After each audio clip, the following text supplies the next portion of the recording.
محترم د هر انسان سوچ او فکر جدا وي، لیکن د نوجوان خاوند دا خوخوي چې زما خزه خایسته او خسیرت والوي، خوش اخلاق وي، صبرناک وي او د پاک دامنۍ زندگی تیرول والوي.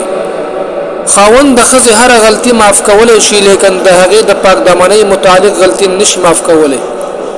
او عجیبه خبره ده که چیرته خاوند په خپل دی ګناه کې ملوث وي، نو هغه غواړي چې زما غلطي دې معاف شي، لیکن که د خزنه هغه ګناه وشي نو خاوند په هیڅ صورت کې هغه خزنه معاف کوي. دا شان خاوند غواړي چې زما خزه په عقل او سوچ کې ما افضل او پوره وګړي.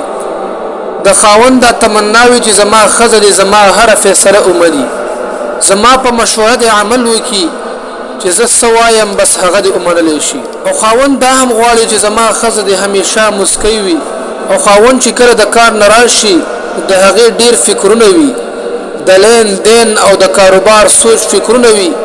دغه شان هغه ستړی ستومان او پریشان چې کور تراشي او کور کې د هغه خزه تندې تر کولې وي، یا خزه ورته ګلی او شکایتونه شروع کی، یا یې ګنده او خیرن مخنی ولې وي، نو دې سره بیا د خاوند زړه ماتيږي. هغه غریب د سکون په تلاش کې کور تراغلی وي، لیکن د راحت او د سکون په ضد د هغه پریشانیان او تکلیفونه نور هم زیات شي.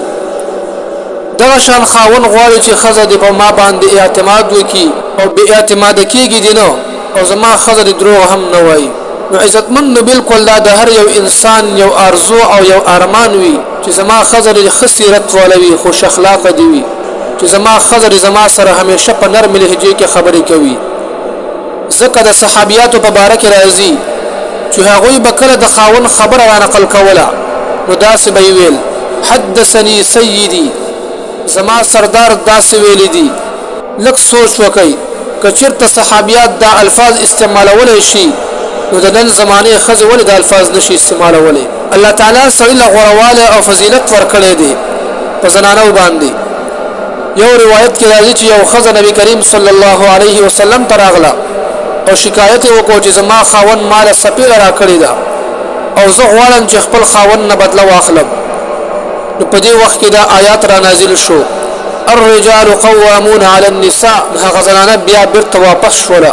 نو ښځې له هم پکار دي چې ښځه هم په ځان کې هغه صفتونه راولي چې په کم باندې د خاوند خوښېږي او په کم صفت باندې د خاوند زړه ګټلی شي، نو یقینا مینه محبت به نور هم سیوا شي.